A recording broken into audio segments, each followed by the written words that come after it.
Hello guys, welcome to Barbells and Dumbbells YouTube channel. So guys, இன்னைக்கு நாம இந்த வீடியோல beginners hypertrophyக்காக எப்படி ட்ரைனிங் பண்ணனும் அப்படிங்கிறதுக்கான 4 டிப்ஸ் பத்தி தான் பார்க்க போறோம். சோ இந்த வீடியோவை கடைசி வரை ஸ்கிப் பண்ணாம பாருங்க.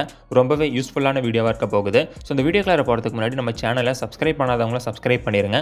சோ வாங்க guys, இன்னைக்கு நாம இந்த வீடியோக்குள்ள போலாம். First tip, go slow on negatives. இப்போ நாம பண்ற வொர்க்அவுட்ஸ்ல நம்ம பெர்ஃபார்ம் பண்ற ஒவ்வொரு ரெப்லயுமே பாத்தீங்கன்னா 2 phases இருக்குது. Eccentric phase, concentric phase. Eccentric phase அப்படிங்கிறது நெகட்டிவ் போர்ஷன். இப்போ நம்ம பர்ஃபார்ம் பண்ணுற ஒவ்வொரு ரெப்ஸ்லையுமே பார்த்தீங்கன்னா நம்ம மசிலை கான்ட்ராக்ட் பண்ணுவோம், ஸ்ட்ரெச் பண்ணுவோம். கான்ட்ராக்ட் பண்ணுற அந்த ஃபேஸுக்கு பேர் பார்த்தீங்கன்னா கான்சென்ட்ரிக் ஃபேஸ். ஸ்ட்ரெச் பண்ணுற அந்த ஃபேஸுக்கு பேர் பார்த்தீங்கன்னா eccentric face R negative portion. இன்னும் உங்களுக்கு புரியிற மாதிரி சொல்லணும்னா, ஃபார் எக்ஸாம்பிள் டம்பிள் பைசெப் கர்ல். இப்போ நம்ம பைசெப் கர்ல் பண்ணுறப்ப நம்ம பைசெப்ஸை டாப்பில் ஸ்க்வீஸ் பண்ணுவோம், அந்த மசிலை கான்ட்ராக்ட் பண்ணுவோம். அதுக்கு பேர் கான்சென்ட்ரிக் ஃபேஸ். இப்போ நம்ம ஸ்லோவாக கையை கீழே இறக்கும்போது அந்த பைசப் மசில் ஸ்ட்ரெச் ஆகும். ஸோ இதுக்கு பேர் எசென்ட்ரிக் ஃபேஸ். இதுக்கு பேர் தான் பார்த்தீங்கன்னா negative portion.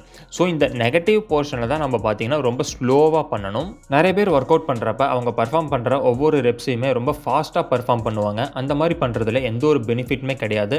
It's totally a time waste. அந்த மாதிரி ரெப்ஸை ஃபாஸ்ட்டாக பர்ஃபார்ம் பண்ணாமல் உங்களுடைய நெகட்டிவ்ஸ், அதாவது இந்த எசென்ட்ரிக் ஃபேஸில் கான்சென்ட்ரேட் பண்ணி எந்த அளவுக்கு ஸ்லோவாக பண்ணுறீங்களோ அந்த அளவுக்கு உங்களுடைய மசில் க்ரோத்தும் பார்த்தீங்கன்னா ரொம்பவே சூப்பராக இருக்கும். ஃபார் எக்ஸாம்பிள், இப்போ செஸ்ட் மசிலுக்கு நம்ம பெஞ்ச் ப்ரெஸ் பர்ஃபார்ம் பண்ணுறப்ப பாரை செஸ்ட்டில் கீழே இருந்து மேலே புஷ் பண்ணும்போது ஃபாஸ்ட்டாக பண்ணணும்.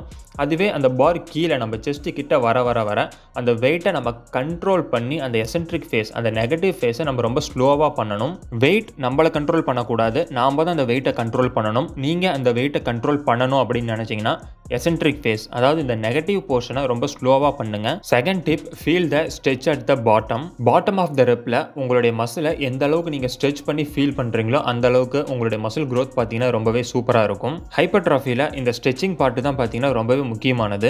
சேம் இப்போ நம்ம செஸ்ட் மசிலே எக்ஸாம்பிளுக்கு எடுத்துக்குவோம். பட் இந்த தடவை பெஞ்ச் ப்ரெஸ்ஸுக்கு பதிலாக டம்பிள் ஃப்ளை. ஃபார் எக்ஸாம்பிள், இந்த டம்பிள் ஃப்ளைஸ் பண்ணும்போது கான்சென்ட்ரிக் ஃபேஸில் நம்மளுடைய செஸ்ட் மசில் வந்து கான்ட்ராக்ட் ஆகும். அதுவே நெகட்டிவ் ஃபேஸ், இந்த எசென்ட்ரிக் ஃபேஸில் பார்த்தீங்கன்னா டம்பிள்ஸை கீழே கொண்டு வரும்போது நம்மளுடைய ஹோல் செஸ்ட் மசிலுமே ஸ்ட்ரெச் ஆகும். இந்த ஸ்ட்ரெச்சிங் இதுதான் பார்த்தீங்கன்னா மசில் க்ரோத்துக்கு ரொம்ப ரொம்ப இம்பார்ட்டண்ட். ஸோ இந்த ஸ்ட்ரெச்சிங் ஃபேஸில் அதிகப்படியான வலி பார்த்தீங்கன்னா உங்களுடைய மசிலில் இருக்கும். பட் அது குட் பெயின். ஸோ அந்த பெயின் தான் பார்த்தீங்கன்னா உங்களுடைய மசில் க்ரோத்துக்கு ரொம்பவே இம்பார்ட்டண்ட். இந்த எசென்ட்ரிக் ஃபேஸ், இந்த நெகட்டிவ் போர்ஷனில் உங்கள் மசில் ஸ்ட்ரெச் ஆகும்போது நீங்கள் ஏன் அதிகப்படியான பெயின் ஃபீல் பண்ணுவீங்கன்னு பார்த்தீங்கன்னா அந்த பர்டிகுலர் மசிலில் இருக்கிற மசில் ஃபைபர்ஸ் எல்லாமே ரெக்ரேட் ஆகும். ஸோ அதனால தான் நீங்கள் அந்த அளவுக்கு பெயின் ஃபீல் பண்ணுறதுக்கான ரீசன். ஸோ நீங்கள் எந்த அளவுக்கு அந்த பர்டிகுலர் மசிலில் இருக்கிற மசில் ஃபைபர்ஸை ரெக்ரேட் பண்ணி நீங்கள் ஒர்க் அவுட் பண்ணுறீங்களோ அந்த அளவுக்கு அந்த பர்டிகுலர் மசிலுக்கான க்ரோத் பார்த்தீங்கன்னா ரொம்பவே சூப்பராக இருக்கும். இனிமேல் நீங்கள் எந்த ஒர்க் அவுட் பண்ணாலும், எவ்வளோ ரெப்ஸ் பர்ஃபார்ம் பண்ணாலும் அந்த பர்டிகுலர் மசிலை ஸ்ட்ரெச் பண்ணி ஃபீல் பண்ணி ஒர்க் அவுட் பண்ணுங்க. Third tip, become a master of technique. இப்போ நம்ம ஒர்க் அவுட் பண்ணுறதை விட அந்த ஒர்க் அவுட்டை கரெக்டான டெக்னிக்கில் பண்ணுறோமா அப்படிங்கிறது ரொம்ப ரொம்ப முக்கியம். இப்போ நம்ம ஒர்க் அவுட் பண்ணுறதை விட அந்த ஒர்க் அவுட்டை கரெக்டான டெக்னிக்கில் நம்ம பர்ஃபார்ம் பண்ணுறோமா அப்படிங்கிறது ரொம்ப ரொம்ப முக்கியம். இப்போ நம்ம பண்ணுற ஒர்க் அவுட்டை கரெக்டான டெக்னிக்கில் பர்ஃபார்ம் பண்ணும்போது மட்டும்தான் பார்த்தீங்கன்னா அந்த பர்டிகுலர் மசிலை டார்கெட் பண்ணி ட்ரைன் பண்ண முடியும். ஃபார் எக்ஸாம்பிள், இப்போ நிறைய பேர் இந்த bicep tumble curl exercise perform பண்ணுறப்ப அந்த வெயிட்டை லிஃப்ட் பண்ணுறதுக்காக அவங்களோட ஹோல் பாடியவே ஸ்விங் பண்ணுவாங்க. இந்த மாதிரி உங்கள் பாடியை ஸ்விங் பண்ணி நீங்கள் ஒர்க் அவுட் பண்ணும்போது அந்த பர்டிகுலர் ஒர்க் அவுட்ல இருந்து உங்களுக்கு எந்த ஒரு பெனிஃபிட்டுமே கிடைக்காது. ஸோ லாஸ்ட் 1 or 2 ரெப்ஸில் உங்கள் பாடியை ஸ்விங் பண்ணி இந்த மாதிரி சீட் பண்ணுறதுல எந்த ஒரு பிரச்சனையுமே கிடையாது. பட் நீங்கள் பண்ணுற ஒர்க் அவுட்ஸில் எல்லா ரெப்ஸுமே நீங்கள் இந்த மாதிரி பண்ணுறப்ப அதில் எந்த ஒரு பெனிஃபிட்டுமே கிடையாது. ஃபார் எக்ஸாம்பிள், பெஞ்ச் ப்ரெஸ்ஸில் நம்ம டார்கெட் பண்ணக்கூடிய மசில் செஸ்ட். பட் நிறைய பேர் இந்த பெஞ்ச் ப்ரெஸ்ஸை தப்பாக பண்ணுறதுனால அவங்க செஸ்ட் மசிலை டார்கெட் பண்ண மாட்டாங்க, ஷோல்டர் மசிலை தான் டார்கெட் பண்ணுவாங்க.